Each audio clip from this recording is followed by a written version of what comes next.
Ladies and gentlemen, welcome back to Dreamer Tribe. If you're new here, this is a community and a movement of self improvement. And all we discuss are all of the habits, the mindsets, all of the things relating to self improvement and bettering oneself and one's quality of life. If you have been here already, I welcome back to yet another video on this channel. And today, this is going to be a little crash course on meditation. My sincere intention with this video is to just highlight what I understand about meditation, how I look at it, what I've learned over the years, and how I go about structuring my meditation practices. Now, as always, this is not to say that I'm better than you or better than anybody else. I do not look at things that way. All I'm trying to do is to take the things that I've learned and spread it out for the people who are willing to listen to it, and learn from it. So, long story short, I've been meditating for about half a decade now, almost 5, 6 years, and I was someone who never meditated before those 5, 6 years, right? So there was one particular resource that I came across. It was called The Power of Now, a book by Eckhart Tolle, and that book was extremely monumental. It was extremely helpful, and it was by far the most beneficial resource I'd come across when it came to meditation and how to at least start the practice, right? Without that book, I probably would have never picked up the habit. And looking back, the amount of impact that meditation has had on my life, I'm very fortunate to have come across it. And all I want to do with this video is to just highlight the key points that I learned from the book so that you get a starting point too. Now, if you are someone who already has a meditation practice, then that's great. That's kudos to you, right? But if you are someone who has just been intrigued by what meditation is, you hear that it's beneficial, but you can't really get yourself to do it, then this video is specifically for you, right? So, where do we start? First things first, I'd like you to remove all the fuss around meditation. You do not need to have pictures of a hermit with like beads around his neck and just a long robe sitting on a mountaintop with his legs crossed, eyes closed in pure bliss. Remove all of those pictures, remove all of the fuss, and remove even all of the ideas that you may have about meditation in the first place, right? So, with a blank slate, let's start here. First, let's try to dissect a couple of things here and there, right? I'd like you to take your attention to your breathing. Now, see, we live in an attention economy. Attention is scarce, attention span is like that of a goldfish for most of us. But if you really pay attention, I am sure that you're going to receive something of value from this video. So stick around, pay attention for the duration of this video, and just experiment with me. I'm here calling you out to just do an experiment with me. So focus on your breath first, right? Now, if you really observe the phenomenon of breathing, it is something that happens naturally, that happens automatically, right? You don't have to do it. It's happening when you sleep, it's happening when you're eating, when you're walking, when you're talking. Even as you're watching this video, you're breathing, right? It happens automatically. But the interesting part is, if you will so, if you decide so, you can exert control over it. You can exercise control over it. You can breathe fast, right? You can do all of this, or you can take deep breaths and hold it, right? So the reason why I'm saying all this, the reason we're talking about the breath here first, is because this is a process that is automatic, yes, but you can also exercise control over it. The reason why I highlight this is because this is exactly the same when it comes to our thinking too. Like, for example, if I ask you to think about a white cat on a blue rug on green grass, you can think about it, right? Or say you can picture a German shepherd running around with a bone in his mouth. You can picture that too, right? See, just me verbalizing ideas and concepts can help you paint pictures in your head. So the idea, the concept that I'm trying to highlight is you can exercise control over your thinking. You can determine what to think, you can determine how to think about it, as well as you have thoughts automatically. For the most part, the majority of people have thoughts automatically, and this gives rise to most of the problems that people face. You see, I am convinced, I'm absolutely convinced that for most of us, thinking for the most part happens unconsciously. All of us experience thoughts and feelings that are beyond our conscious direction. We end up thinking about random things at random times, right? And if you do not believe so, here is a little experiment that you can do. See, if you are someone who has control over your thinking, then you probably have an off button for your mind, right? So, see for the next 3 minutes whether or not you can sit still without having any thoughts in your head. Now, a good question to ask when you're doing this exercise is, what is my next thought going to be?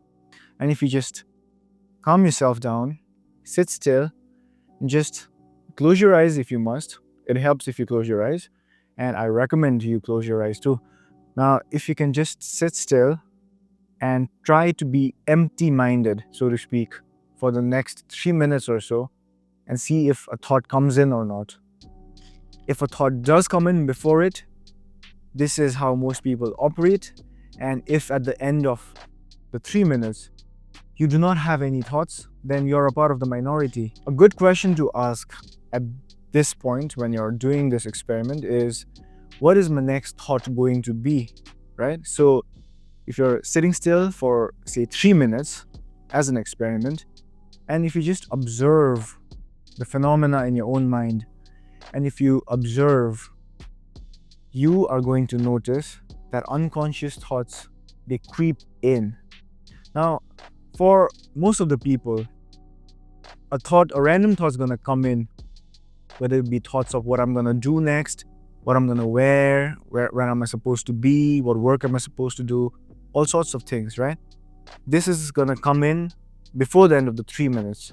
And if you just stay longer, if you are someone who didn't have any thought within those 3 minutes, stay longer, and an unconscious thought is bound to come in.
I'm talking about all this is because of the following reason. See, when your intention is to just keep an eye on the things that are going on inside of your head, while your intention is to keep your mind empty, and see a thought comes in and you catch yourself with a thought. You catch yourself thinking any thought, any random thought, while your intention was to keep it empty, then an interesting phenomenon takes place, right? See what is happening here. You are catching yourself thinking. So there's the you that's catching yourself, right? There's the you that's catching yourself, that's doing the thinking.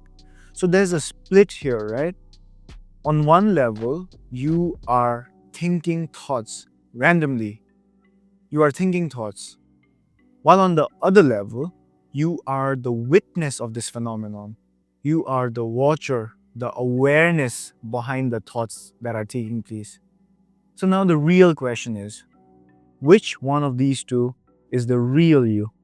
Are you the thinker or are you the observer? That's the real question, right? Now, to my understanding, the truth is you are not the thinker. You are the observer that can become aware of your thoughts and the feelings that come up in your consciousness, right? That's what you really are. Now, I do not want you to take my word for it. I do not want you to believe me just because I'm saying it. But experiment with it. See for yourself if this is true. The lesson that I learned from The Power of Now, the book that I told you about earlier, and the main highlight of the book, which got me into meditation, which intrigued me so much that I couldn't help but develop the habit of meditation, was simply this. The one that thinks unconscious thoughts isn't you. You are the observer, right? So who is this that is thinking the thoughts? That is your mind. And guess what? You are not your mind. You have a mind, right? Like say I have my hand. This is my hand, but this is not me, right? I have a nose, but this is not me. This is my nose, but this isn't me. Likewise, it is your mind that does the thinking, but you are not the mind, right? We can go much, much deeper into this. I mean, people have retreats around these concepts about how the mind functions and how to escape the mind and all the stuff. But very simply put, the thinker of unconscious thoughts is your mind, and that is not you.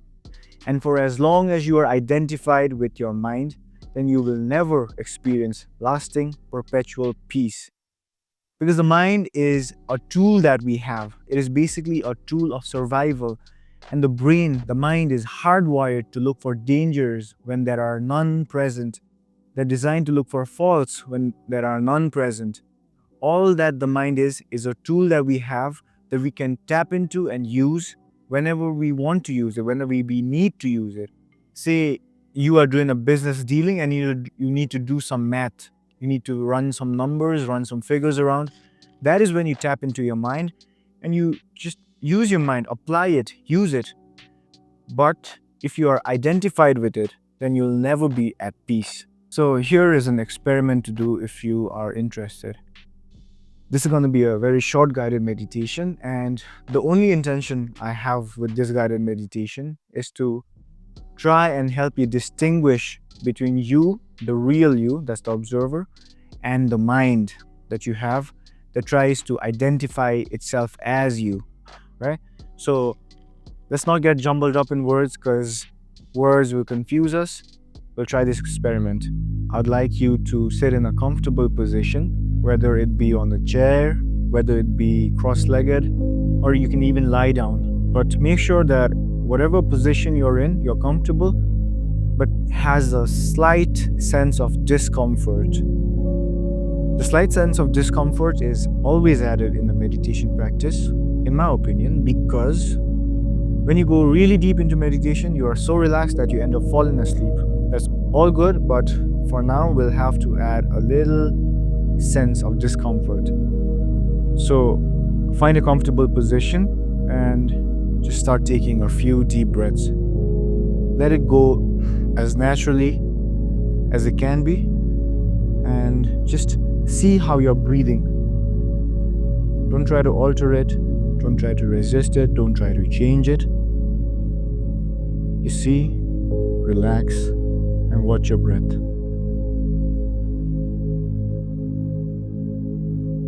Now listen to the sounds around you, if there are any. Could be the sounds of cars honking, the sound of a fan, dogs barking, anything that could be in your surrounding areas in the present moment. We are getting you into the now, the present moment. Now, I'd like you to take your attention to your scalp. And you'll find a slight tingling sensation. Now, command it to relax and let go of any ligament pressures, any tensions in your muscles, and it will listen to you. Now take your attention to your forehead. Relax it. Now go down to your eyebrows, your eyelids, your temples, your ears, your cheekbones, cheeks, nose, mouth, and your jaw, and relax them.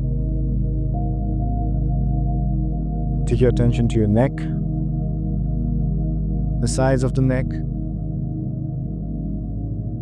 down to your shoulders,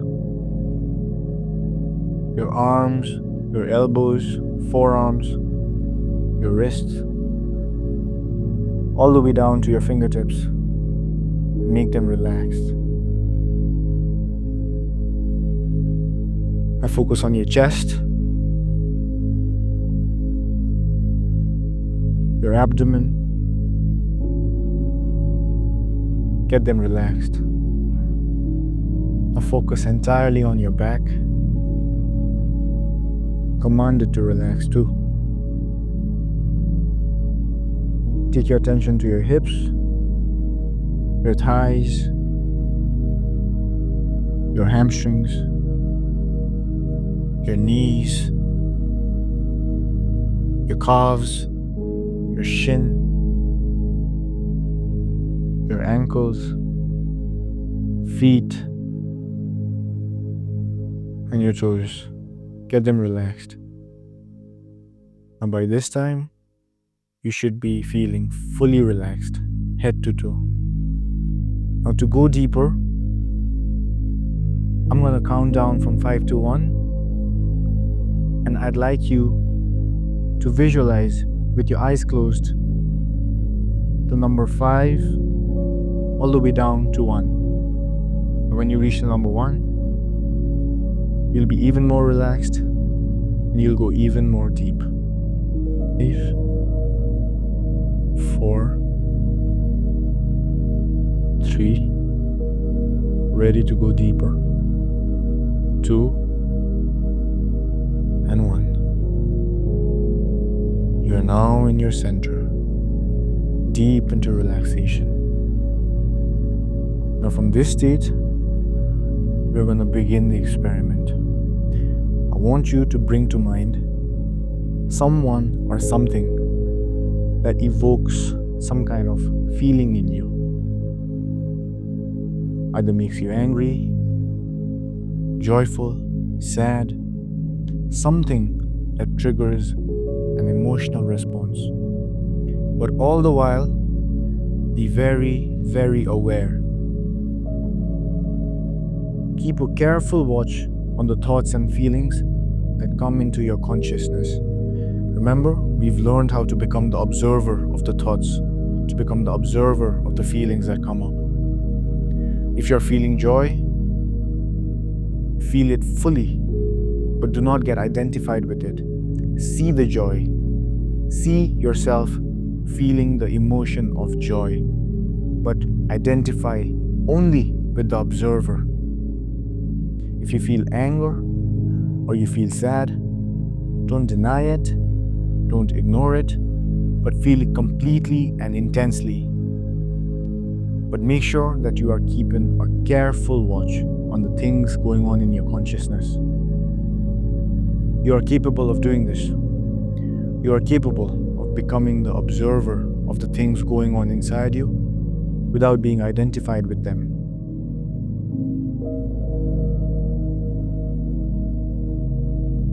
Whatever thoughts you have, whatever feelings you feel, watch it. You do not need to deny the presence of the thoughts and emotions that are coming up.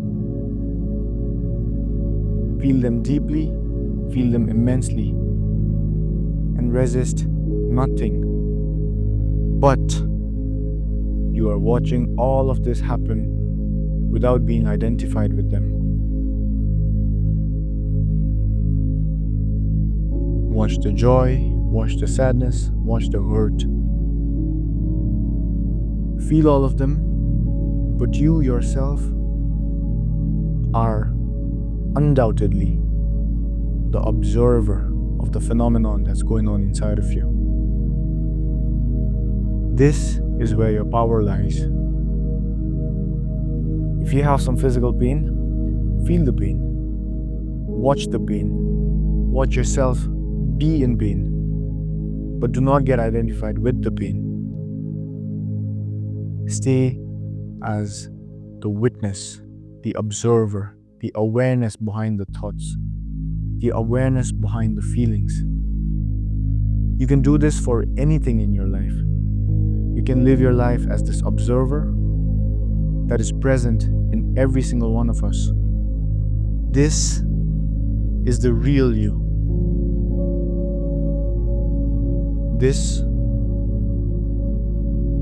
very alert, very present, highly aware being, this is the real you. Without the need for names, without the need for accolades, riches, status. This is who you are, deep, deep down, beyond all names, all forms. This is who you really are. Before I get you out of this meditation, I would like to point something out. You have this ability to be aware and watch your thoughts and feelings in the present moment only. You cannot do this in the past because the past is gone.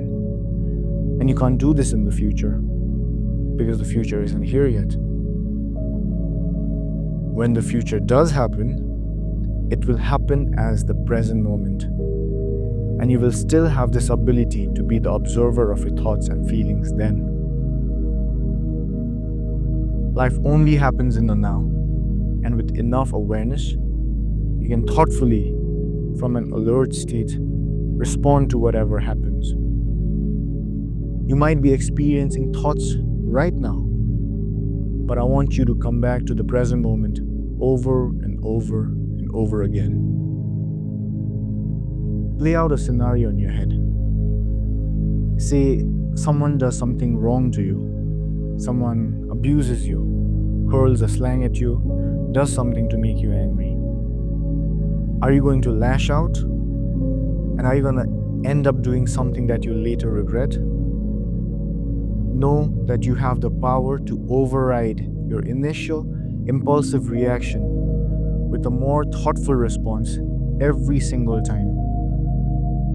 You are the observer, and you do not have to believe every thought you have, nor do you have to act on the first thought that comes into your head. Now come back to the present moment and hang out here for a little while. Focus on what is actually happening right now. See how you're breathing. Is it slow? Is it deep? Is it shallow? Let your body breathe however it wants to breathe. What sounds can you hear around you? Can you hear any cars? Can you hear any birds? Any dogs barking? Can you feel any tingling sensations in your body? These are happening right now. When you are fully present, when you're fully aware, you are not thinking. You are at peace, and there's no suffering.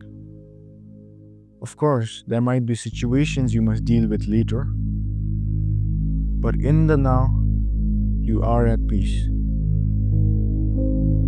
Now I'm gonna gently count from 1 to 5, and on the count of 5, I want you to slowly open your eyes, and you'll find yourself refreshed, rejuvenated, energized, feeling better than before. 1, 2, 3, ready to open your eyes, feeling better than before. 4, 5, eyes open, wide awake, feeling fresh, rejuvenated, and better than before. Now, if you did the exercise diligently, and if you followed all of the steps mentioned there, and if you were with me throughout the meditation, then you've realized that there is a state of thought where you're thinking, and there is a state of presence where you might be thinking, but you're aware of thinking as a phenomenon, not something that you're doing, right? Now, the more you hang out in the state of presence, where there are no thoughts, or even if thoughts do come in, you're just aware of them, you acknowledge them, and you just let them go. If you're hanging out in that state of presence, where there are no thoughts, you aren't distracted, but you're very present and you're very aware, the more you spend time in this state within yourself, there's going to be a deep sense of calm and a kind of a depth that makes you unshakable. Outside events, outside happenings do not disturb you, they do not take away your peace of mind, and the longer you hang out here in the state of presence where you're just observing your thoughts, observing, okay, you close your eyes, you sit down, you play out scenarios. Say someone angers you in the visualization that you're doing, how are you going to react? Are you going to override the initial response where you might have maybe even thrown hands, or you might have hurled a slang, or you might have said something nasty? Are you going to give in to the first impulses, or are you going to just calm yourself down and act from a deeper place within you that is wiser, that is more aware, more alert, and fully in control?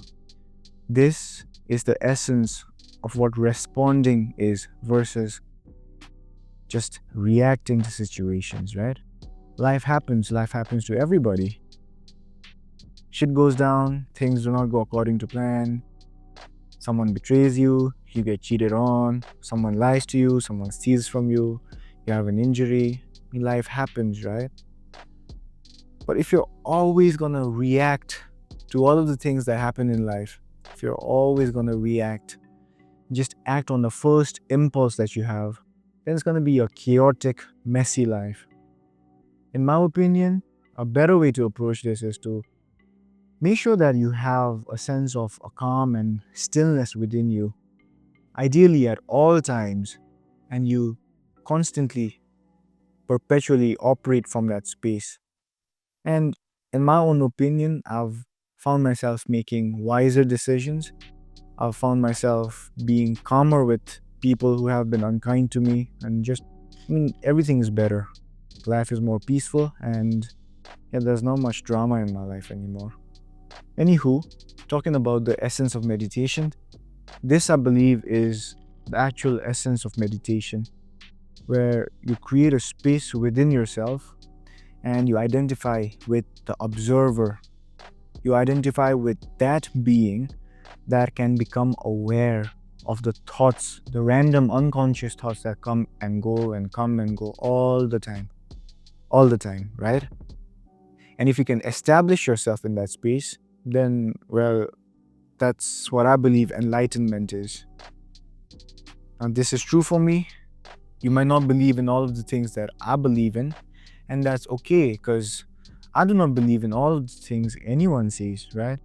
It's all about picking and choosing, and that was meditation for me. This, I believe, is the essence of meditation. Wherever you are, being fully present there, being highly alert, and even if you have thoughts or feelings come and go, you're just aware of them, you're not identified with them, so that you are always established in your presence, right? This being that is always inside of you, that never leaves you, that is wiser, that is calmer, more grounded, and all of the good stuff, right? So, my idea and how I look at a daily meditation practice, I don't think it's absolutely necessary. I think that if you do get the concept of meditation once, then in a heartbeat, you can go from being someone who's rash and always impulsive to being someone who is calm and composed once you see the distinction between you and the mind, right? But I also do recommend people have our daily meditation practice. I mean, I certainly do have one, and I probably have it for the rest of my life. And the reason why I recommend having a meditation practice on a daily basis is to accumulate more hours in the state of presence, so that over time, if you're not immediately established in your state of presence, then over time you can certainly be there, right? Over time, you're going to get more nonchalant, you're going to be very responsive versus reactive. And yeah, like they say, meditation, the point of meditation is not to get good at meditation. The point of meditation is to get good at life, right? Anywho, that was it about meditation. I really do hope that you received something of value. I realize that not all the people resonate with my type of content, and that's perfectly fine because I'm not making this for everyone. I'm genuinely only making content for the people who see the value in it, who resonate with it, and can get something of value from the content that I publish. Having said that, if you're interested in content like these, there's more on my channel and I'm going to be posting on a very consistent basis.